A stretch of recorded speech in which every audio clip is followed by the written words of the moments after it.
Alright, welcome back, class. Welcome to another session.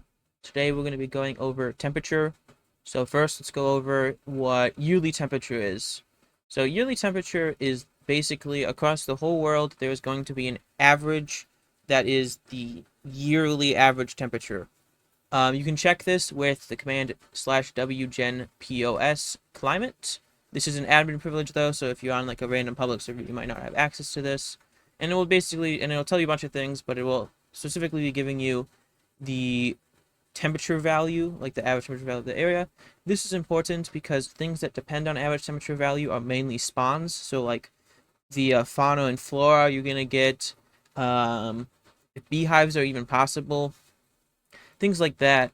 So this is important to know that this isn't the same as the current temperature, because while polar bears will spawn in really cold temperatures, they won't spawn in places that don't have an average cold temperature. This is why in winter you're not seeing polar bears all over the place. You're still seeing the brown and black bears, is because the average temperature is still not in the enough and cold enough to have polar bear spawns.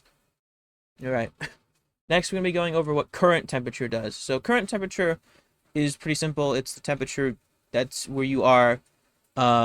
About every 10 blocks, the temperature will change. So if you go upwards, it's going to go like 1.5 Celsius colder. And if you go down, it's going to go 1.5 Celsius warmer about every 10 blocks. So if you are on the surface and it's like 15, you go 100 up, it's going to be 0. You go 100 down, it's going to be 30. Um, for the daily averages, it depends. It depends a bit on rainfall, but what you're going to be looking for is around 9 Celsius at no rain and 2.5 Celsius at 100% rain. This is like the variance levels.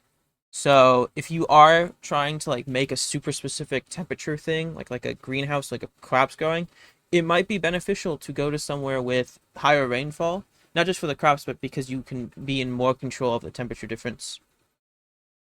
Another thing is that at the hottest part of the day, it's gonna be 4 p.m. and the coldest it's 4 a.m. This never changes, no matter the amount of variance in the day.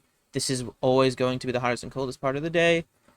Quick little mention: greenhouses don't increase the yearly average temp, so making them is only for increasing the local temp by 5 Celsius. Current temperature will also affect the weight of animals. When it gets really cold out, animals will start losing their weight quicker. This can be mitigated by feeding them, but animals will begin to lose their weight, and bears will actually even start to hibernate. Even though you can kind of predict the temperature difference on a yearly basis, like you have a good idea, there will be some slight differences, usually between like 1 Celsius to 3 Celsius. It's not a big deal. Okay, next thing I'm going to go over is crops and stuff. So when you plant a crop, it cares about the temperature that it's currently at. Crops you plant care about the temperature it's currently at. So if you plant a crop all the way in the sky, it's probably going to freeze to death. If you plant it all the way at the bottom, it's probably going to burn to death. But that's an important to note because it makes things like if you wanted to maximize your heat, you might want to build your greenhouse at the bottom of a mountain. But if you want to get colder temps, you can build it at a higher part of a mountain. Next will be how the temperature affects you, the player. So for you, the player, what we're looking at here is that you also care about directly where you are currently, but it gets a bit more complicated because you, the player, can be heated up by fires or being in a sealed space. So for the sealed space, I went over this in the handbook video. Basically, if you're surrounded by a bunch of blocks, you're going to slowly heat yourself.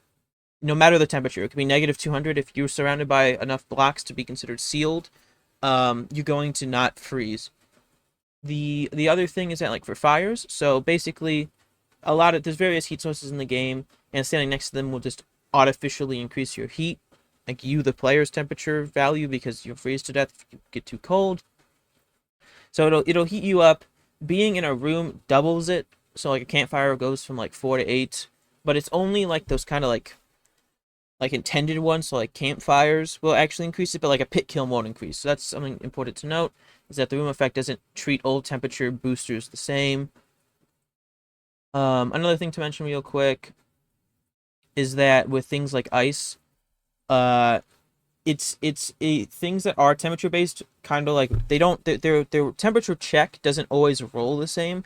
So sometimes you get like spotty ice lakes because some of the ice is warm enough, some of it's cold enough. So just remember that temperature varies a lot between different places, so you can't just have like perfect blank slates of everything changing at the same time. But yeah, all right, that's our little lesson on temperature. Thanks for watching, and I'll see you next class.